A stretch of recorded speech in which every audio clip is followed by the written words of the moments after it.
اعوذ باللہ من الشیطان الرجیم بسم اللہ الرحمن الرحیم ان اللہ وملائکتہ یصلون علی النبی یا ایہا الذین آمنوا صلوا علیہ وسلموا تسلیما اللهم صل على سيدنا محمد وعلى آل سيدنا محمد وآله وسلم صلوا عليه صلاة وسلام عليك يا رسول الله صلى الله عليه وسلم. اعوذ باللہ من الشیطان الرجیم بسم اللہ الرحمن الرحیم واذکروا اللہ ذکرا کثیرا وسبحوہ بکرۃ واصیلا صدق اللہ العظیم. حضرات گرامی، یہ درس تفسیر قرآن اور درس تصوف کا سلسلہ جاری ہے تنظیم اہل سنت کے تحت. آپ نے ابھی تفسیر کا درس سنا ہے اور میں جو نام دیا گیا درس تصوف اس کے لیے حاضر ہوا ہوں. جو تفسیر میں آپ نے سنا ہے تصوف اس سے الگ نہیں، اسی سے لیا گیا. اولیاء کی زندگی، انبیاء کی زندگی قرآن حکیم اور اللہ کی فرما برداری کے مطابق ہوتی ہے، اور انہی کی زندگی سے جو ہم حاصل کرتے ہیں اسے تصوف کا نام دیتے ہیں کہ انہوں نے کیسا گزارا، کیسا اپنی زندگی کو اس پر عمل کر کے بتایا قرآن حکیم پر. یہ ساری چیزیں ہوتی ہے. تصوف کے جو 5 حروف ہے، 4 حروف ہے، تے، صاد، واو اور فے. اس کے میرے اپنے ذہن کی اختراع ہے الگ الگ حروف سے کہ تصوف تابعداری، توبہ کا نام ہے تے سے. سواد سے دل کی صفائی کا نام ہو سکتا ہے. واو سے تصوف وفاداری کا نام ہو سکتا ہے، اپنے عمل میں، اعمال میں، خدا کے معاملات میں، بندوں کے معاملات میں. بے شک. اور آخری جو فے ہے وہ فنا کا مقام. ہاں بے شک، بہت بہترین. یہ تصوف کے میرے اپنے ذہن کی اختراع ہے. میں اپنے بیٹھ آ رہا تھا تو ذہن میں بات آ گئی ہے. تو یہ تصوف کے معنی ہوتے آخری منزل فنا ہوتی ہے، اور یہ فنا کی منزل میں جب پہنچتا ہے بندہ تو پھر وہ خدا کا ایسا ہوتا ہے کہ ساری چیزیں، ساری خدائی اس کی ہو جاتی ہے. وہ خدا کا ایسا ہوتا ہے کہ خدائی پوری اس کی تابع ہو جاتی ہے. بے شک. یہ اولیاء کے حالات اور زندگی میں دیکھنے کو ملتا ہے.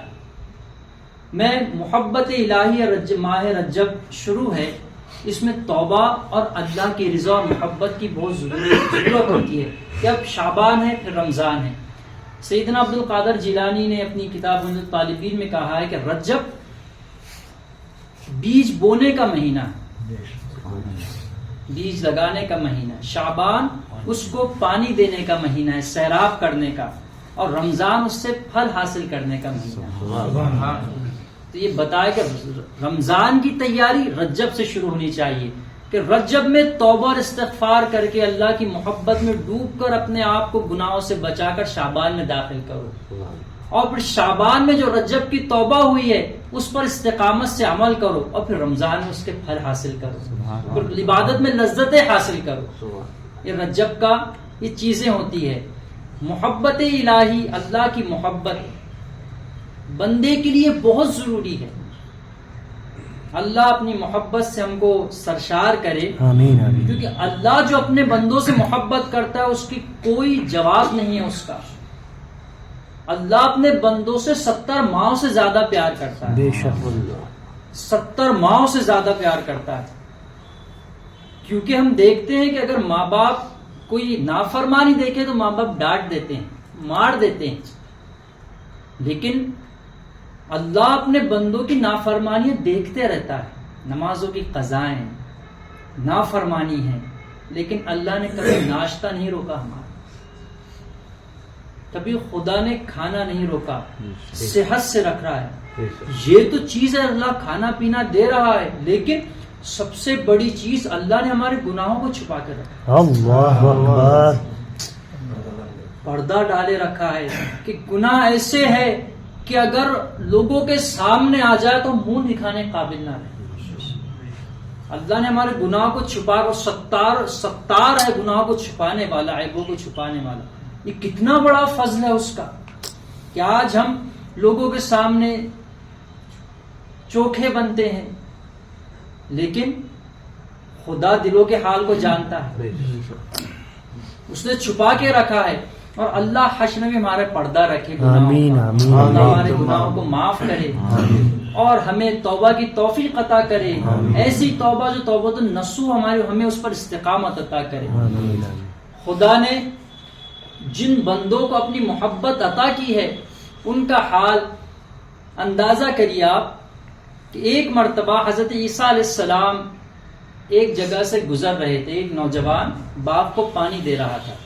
اس نوجوان نے حضرت عیسیٰ علیہ السلام سے کہا کہ اے نبی اللہ، مجھے اللہ کی محبت کا کچھ جام ذرہ عطا کیجیے.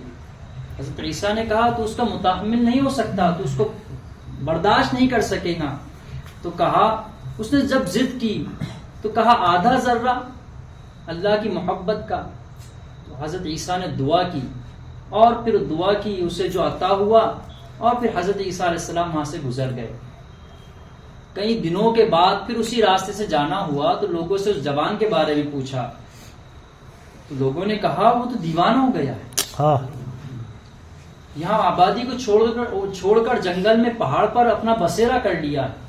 حضرت عیسیٰ علیہ السلام اس کی طرف نکلے اور دیکھا کہ پہاڑ پر کھڑا آسمان کی طرف دیکھ رہا. اس کو آواز دی اس کے نام سے، اس نے سنا نہیں. پھر آواز دی، اس نے سنا نہیں. پھر حضرت عیسیٰ علیہ السلام پر وحی اتری اور کہا عیسیٰ، اس کو میری محبت کا جام پلایا گیا ہے، اب اگر تم اس کو آرے سے کاٹ بھی دو تو اس کے احساس نہیں ہوگا. خدا کی محبت. اب اس بات کی دلیل آئیے سورہ یوسف میں. جب حضرت زلیخا پر مصر کی عورتوں نے الزام لگایا تو ان کو بلایا گیا محل میں. قرآن حکیم میں آتا ہے فلما رأینہ اکبرنہ وقطعن ایدیہن. وہ خدا کے بندے یوسف کے حسن میں ایسی گم ہوئی کہ انگلیاں کاٹ دی انہوں نے اور ان کے احساس تک نہیں ہوا. یعنی جب اللہ کی محبت کا خمار چڑھتا ہے، نشہ چڑھتا ہے، تو بندے میں وہ کیفیت آ جاتی، اس کو احساس نہیں ہوتا کسی تکلیف کا. پھر وہ جو تکلیفیں آتی ہے وہ سمجھتا ہے خدا کا انعام ہے، وہ خدا کا انعام سمجھتا ہے ان تکلیفوں کو.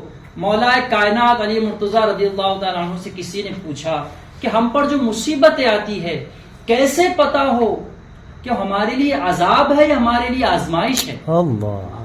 حضرت علی نے فرمایا جب تم پر کوئی مصیبت آئے اور تمہارا دل خدا کی جانب اور راغب ہو جائے تو سمجھ لو تمہاری آزمائش ہے. اللہ اکبر. اور مصیبتوں پر تم خدا سے دور ہو جاؤ تو سمجھ لو عذاب. جب مصیبت پر اللہ یاد آئے تو سمجھ لو اللہ کی آزمائش. اور یہ بات ہے ہم آپس کی جو دوستیاں کرتے ہیں، ہم دوستی کا پیمانہ کیا رکھتے ہیں کہ میرا دوست جو رہے وہ میری مصیبت میں کام آئے. دوست زیادہ یاد کب آتا ہے؟ مصیبت میں. اور جو مصیبت میں کام آئے وہ ہمیشہ یاد رہتا ہے. دوست کا پیمانہ، دوستی کا پیمانہ، دوستی کی پہچان خوشی میں نہیں بلکہ مشکلات میں، مصیبت میں ہوتی ہے. تو اللہ اپنے بندوں پر مشکلات ڈال کر ان کی دوستی چیک کرتا ہے کہ میرا رہتا کہ نہیں رہتا ہے. دیکھیے یہاں سے وہاں تک آپ حضرت آدم سے لے کر حضور تک جو اللہ کے نبی معصوم علی الخطا ان پر کیسی مشکلات آئی. حضرت ابراہیم کی زندگی ہم سنتے ہیں نا، کہا اللہ نے سماہ ربہ خلیلا، میں نے اس کو اپنا خلیل کہا ہے. کیوں کہا ہے؟ لینا نفسہ الی النیران، اس نے میرے خاطر اپنی جان کو آگ میں ڈال دیا. ایسی خلیل نہیں کہا، ایسی دوست نہیں کہا میں، لینا نفسہ الی النیران وہ ولدہ الی القربان، اور میری خاطر اپنے بچے کو ذبح کر دیا. وہ مالہ الی الضیفان، اور اپنا مال میرے لیے اللہ کی راہ میں لٹا دیا، میرے لیے لٹا دیا. وہ بڑا پیارا واقعہ تھا کہ حضرت ابراہیم خلیل اللہ بکریوں کا ریوڑ لے کر چل رہے ہیں، بہت ساری بکریاں. اب آزمائش شروع ہوئی. فرشتہ آیا اور کہا، فرشتے نے ایک آواز لگائی صدا اللہ کر کے. اس کی آواز ایسی تھی حضرت ابراہیم علیہ السلام مائل ہوا اس کے پاس گئے اور کہا تو نے میرے محبوب کا نام لیا ہے، ایک بار اور لے لے۔ کہا ابراہیم میں نے جو لیا تھا اپنی مرضی سے لیا ہے، اب تمہاری مرضی سے لوں گا تو مجھے کچھ سے قیمت چاہیے۔ تو کہا ٹھیک ہے، یہ میری بکریوں کا آدھا ریوڑ لے لو۔ تو کہا ٹھیک ہے لاؤ دے دو۔ اب پھر ریوڑ لے کر جانے لگا، پھر خواہش ہوئی کہ نام سنوں میرے محبوب کا، بڑی پیاری آواز ہے اس کی۔ کہا جاتے جاتے ایک اور بار سنا دے۔ تو کہا اب کیا دو گے؟ تو باقی بچا بکریاں وہ بھی لے کے چلے جانا۔ اس نے پھر اللہ کہا، اور پھر حضرت ابراہیم نے باقی بچا ریوڑ بھی دے دیا۔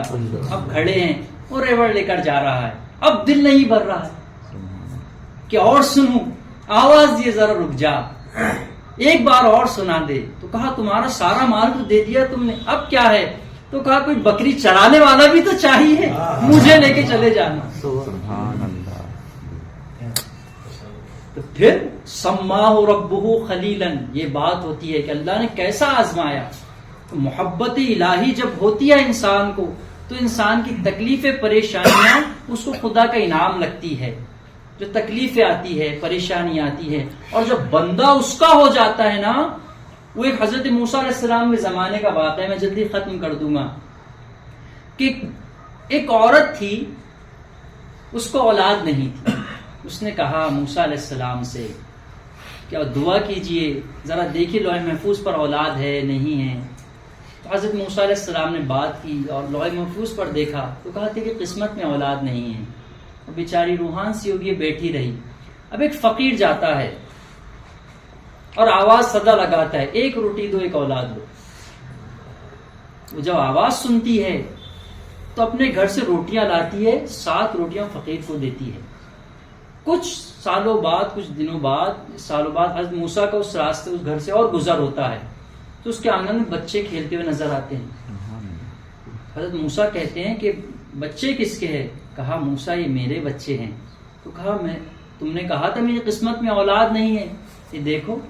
تو پھر حضرت موسیٰ علیہ السلام اللہ سے کلام کرتے ہیں اور کہا مولا میں نے تو دیکھا تھا۔ تو اللہ فرماتا ہے موسیٰ ایسا کرو، مجھے انسانی گوشت کے 2 ٹکڑے لا دو، مجھے چاہیے۔ اب حضرت موسیٰ علیہ السلام تشت لیتے ہیں، چھری لیتے ہیں، اور پوری اپنی قوم میں گھومتے ہیں کہ اللہ نے 2 گوشت کے ٹکڑے مانگا انسانی، کون ہے دے گا؟ کوئی نہیں دیا۔ چھیل کر گوشت نکال کر دینا زندہ حالت میں آسان ہے، کوئی نہیں دیا۔ اور فقیر کے کانوں میں جب حضرت موسیٰ کی صدا آئی تو کہا موسیٰ کیا بات ہے؟ تو کہا ایسی بات ہے، میں پوری قوم میں گھوما، کسی نے کچھ دیا نہیں۔ تو کہا لاؤ تشت، چھری لاؤ۔ حضرت موسیٰ علیہ السلام نے فقیر کے ہاتھ میں جب تشت اور چھری دی، وہ فقیر نے اپنا پورا جسم چھیل ڈالا اور تشت میں رکھ دیا۔ حضرت موسیٰ نے کہا کیا کرتا ہے بندہ خدا؟ تو کہا خدا نے گوشت کے 2 ٹکڑے مانگے، یہ نہیں کہا کس حصے کے چاہیے۔ اللہ نے کہا موسیٰ یہی بندے کی دعا تھی جو میں نے اسے تقدیر سے ہٹ کر اولاد عطا کی۔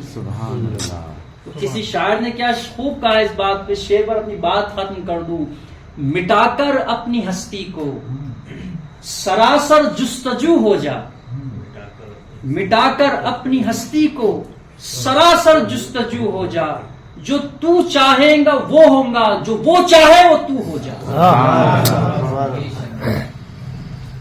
یہ بات تو میں نے کچھ کوشش کی ہے اس ٹاپک پر اس طرز میں کہنے کی، اللہ اس کو قبول فرمائے اور مجھ کہنے والے کو سب سے پہلے عمل کی توفیق عطا فرمائے، پھر مولا سننے والوں کا عمل کی توفیق عطا فرمائے۔